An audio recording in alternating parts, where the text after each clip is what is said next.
I still get nightmares. In fact, I get them so often I should be used to them by now. I'm not. No one ever really gets used to nightmares. I'm so tired. Sleep's been stalking me for too long to remember. Inevitable, I suppose. Sadly, though, I'm not looking forward to the prospect. I say sadly because there was a time when I actually enjoyed sleeping. In fact, I slept all the time. That was before my friend Lude woke me up at 3 a.m. and asked me to come over to his place. Who knows if I hadn't heard the phone ring? Would everything be different now?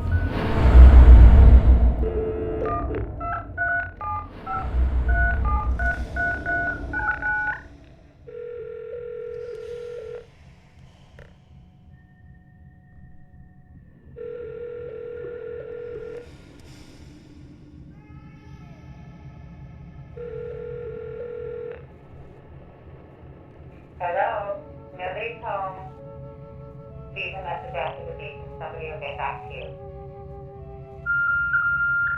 I thought you should know that he died today. He closed his eyes and he left here at 12:03. He sends his love. He wanted you to know he isn't holding a grudge. And if you are, you should let go. Be there.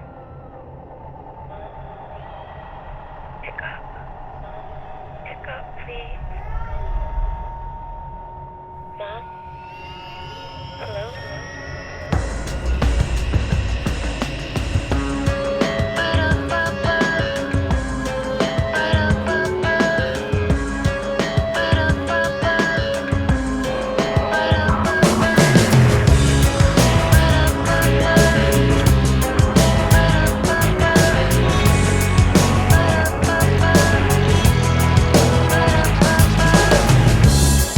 Come here, pretty please. Can you tell me where I am? Won't you say something? I need to get my bearings. I'm lost, and the shadows keep on changing.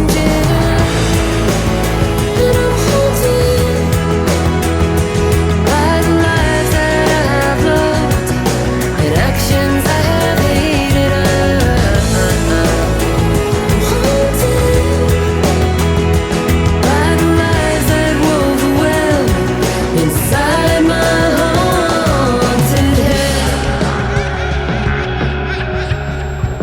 In early June of 1990, the Davidsons flew to Seattle for a wedding.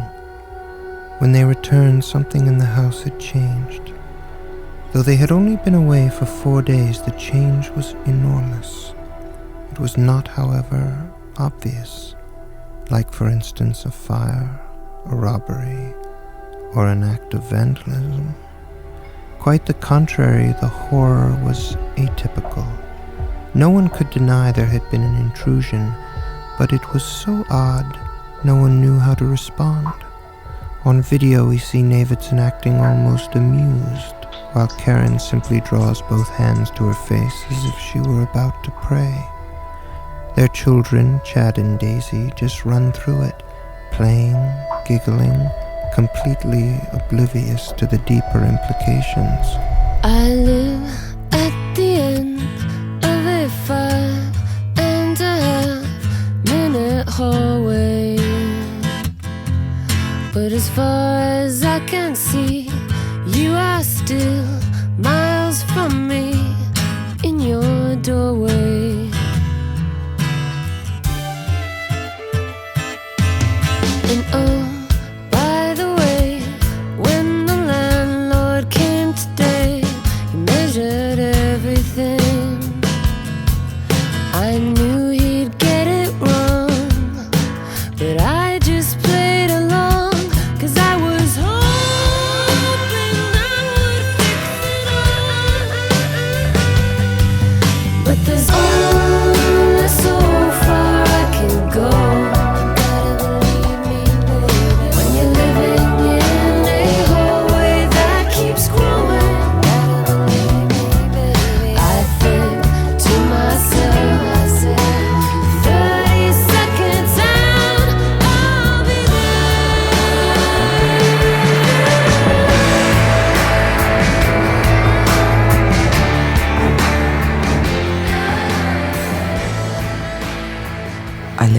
some interminable corridor which the lucky damned can call hell, but which the much unluckier atheist must simply get used to calling home. There is no escape for me now. I know the new director knows I know this. In turn, he knows I know he knows. These pages are my only flight. At least they escape. My years deepen, my secrets crack and crumble. My hands resemble some ancient tree, the roots that bind up the earth, the rock, and the ceaselessly nibbling wordums. But you are too young for trees to know anything of their lives. Oh, what a crippled existence 900 years must lead. Mother spent 10 years sitting by a window, scared if she spoke she would die of a heart attack. She listened as a dream silently screamed. They drown like little dolphins caught in a fishnet. Dear world, I'm pleased to meet you. Hey everybody, when you walk the walk, you gotta back it all up. Can you talk the talk? Hey everybody, when I hear the knock, don't wanna measure out my life to the tick of a clock. Hey everybody, when my daddy died, he had a sad, sad story living in his eyes. Hey everybody, when you walk the walk, you cannot measure out your life to the tick of a clock. I wanna walk to the beat of my own drum. I wanna walk to the beat of my own drum. Walk to the beat of my own drum. I wanna walk to the beat of my own drum. Hey everybody, when you walk the walk, you gotta back it all up. Can you talk the talk? Hey everybody, when I hear the knock, I wanna measure out my life to the tick of a clock. Hey everybody, I wanna walk to the beat of my own drum. I wanna walk to the beat of my own drum. Walk to the beat of my own drum. I wanna walk to the beat of my own drum. Hey, walk to the beat of my own drum. I wanna live to the beat of my own drum. I wanna laugh to the beat of my own drum. I wanna hate and pass and please to meet you. Take to the beat of my own drum. I wanna kill to the beat of my own drum. Fight, win, lose, live, die, take five. Pleased to meet you.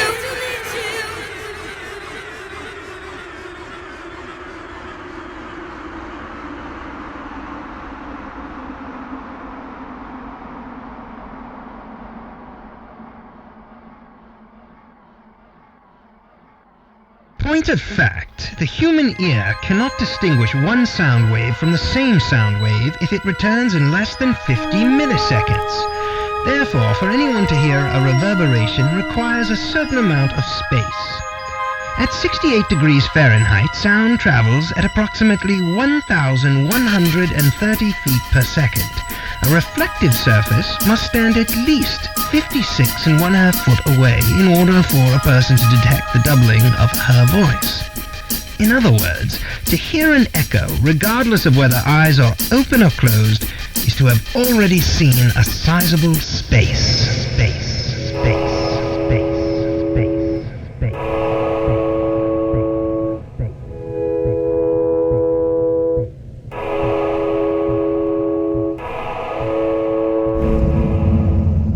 The Panther paces. Waiting reminds him that clarity is painful, but his pain is unreadable, obscure, chiaroscuro to their human senses. In time they will misread his gait, his moon-mad eyes, the almost gentle way his tail caresses the bars. In time they will mistake him for something else.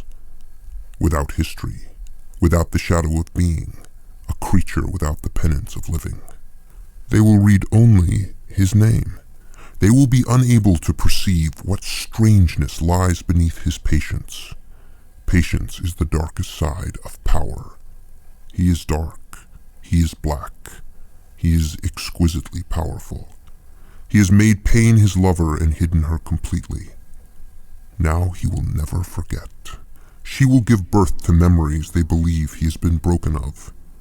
He smells the new rain, tastes its change. His claw skates along the cold floor. Love curled up and died on such a floor. He blinks. Clarity improves. He hears other creatures scream and fade. But silence is his.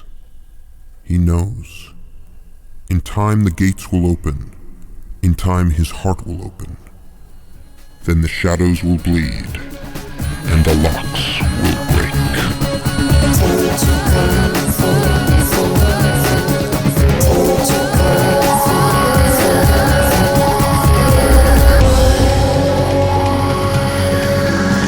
You come for moving like a hunter through my back door, leaving the perfume of all you adore to die nameless on my floor. Yeah, well, we both know that you don't play fair.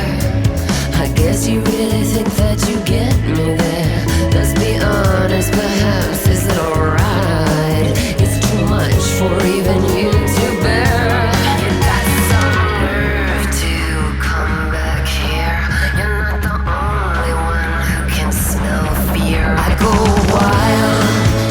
You break me open wild, 'cause you left me here. I go wild, 'cause your promises are broken wild. Don't you get it, dear? You're not the only one who runs on instincts. No, I got instincts of my own. You got a lot of nerve to come back, plan your attack. I am still waiting. Did you want something? You broke the rules, try to contain me. You broke, now you have untamed me. And I'm wild. I go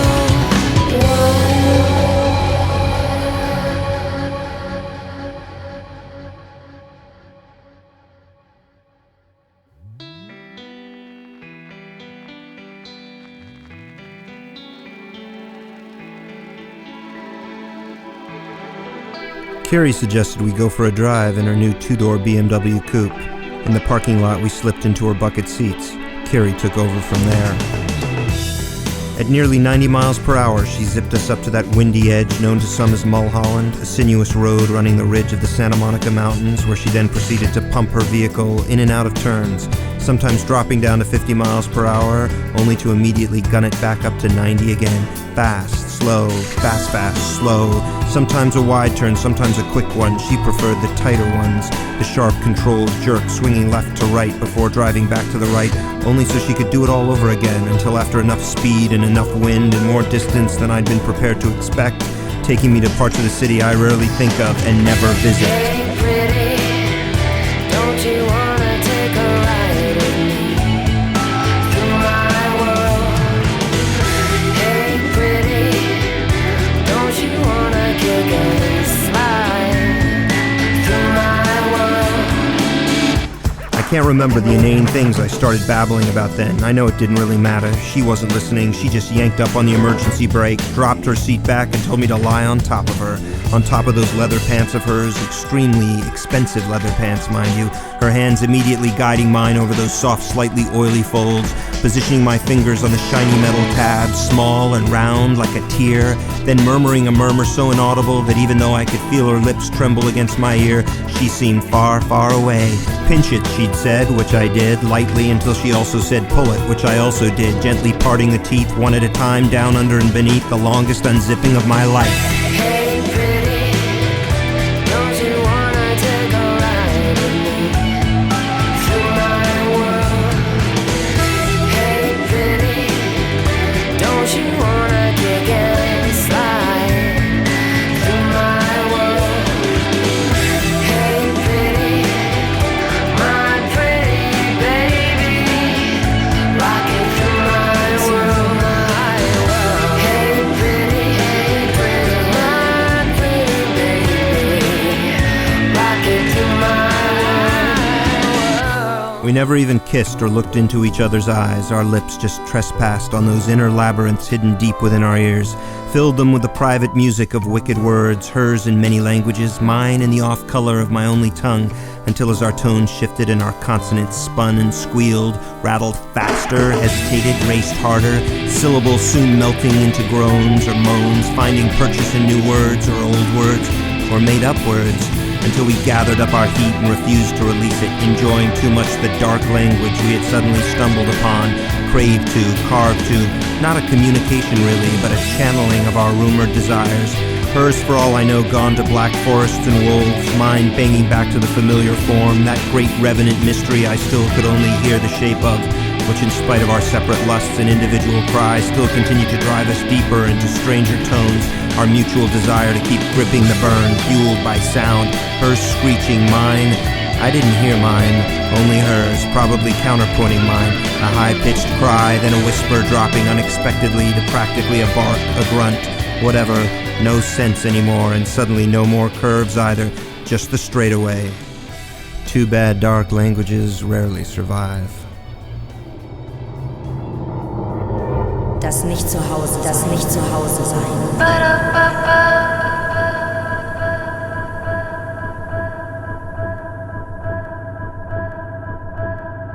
Consider Raphael Guitar Servaggio's The Language of Torture. New York, St. Martin's Press, 1995, page 13, where he likens Chad's experience to those of Romans listening to Perilus's devilish chamber. This unusual work of art was a life-sized replica of a bull, cast in solid brass, hollowed out with a trap door in the back, through which victims were placed. A fire was then lit beneath the belly, slowly cooking anyone inside.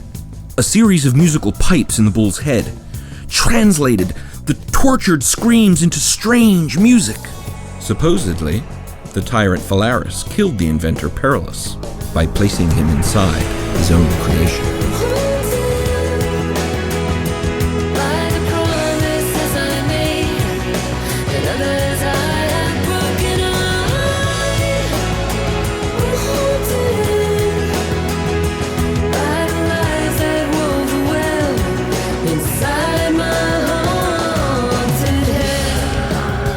Can't help thinking of old man Z here and those pipes in his head working overtime, alchemist to his own secret anguish, lost in an art of suffering.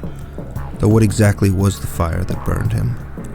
As I strain now to see past the Navidson record, beyond this strange filigree of imperfection, the murmur of Zampano's thoughts, endlessly searching, reaching, but never quite concluding, barely even pausing, a ruin of pieces, gestures, and quests, a compulsion brought on by... well, that's precisely it. When I look past it all, I only get an inkling of what tormented him, though at least if the fire's invisible, the pain's not, mortal and guttural, torn out of him day and night, week after week, month after month, until his throat's stripped and he can barely speak and he rarely sleeps. He tries to escape his invention but never succeeds because, for whatever reason, he is compelled day and night, week after week, month after month, continue building the very thing responsible for his incarceration. Though is that really right? I'm the one whose throat is stripped. I'm the one who hasn't spoken in days. And if I sleep, I don't know when anymore. A few hours drift by. I broke off to shuffle some feeling back into my knees and try to make sense of the image now stuck inside my head. It's been haunting me for a good hour now, and I still don't know what to make of it. I don't even know where it came from. Zampano is trapped, but where may surprise you. He's trapped inside me. And what's more, he's fading. I can hear him, just drifting off, consumed within. Digested, I suppose, dying perhaps, though in a different way. Which is to say, yes, thou sees me not, old man, but I know thee well. Though I don't know who just said that, all of which is unfinished business, a distant moon to sense, and not particularly important, especially since his voice has gotten even fainter, still echoing in the chambers of my heart, sounding those eternal tones of grief, though no longer playing the pipes in my head. I can see myself clearly. I am in a black room, my belly is brass and I am hollow. I am engulfed in flames and suddenly very afraid. How am I so transformed? Where, I wonder, is the Phalaris responsible for lighting this fire now sweeping over my sides and around my shoulders? And if Zampano's gone, and I suddenly know in my heart he is very, very gone, why does strange music continue to fill that black room? How is it possible the pipes in my head are still playing? And who do they play for?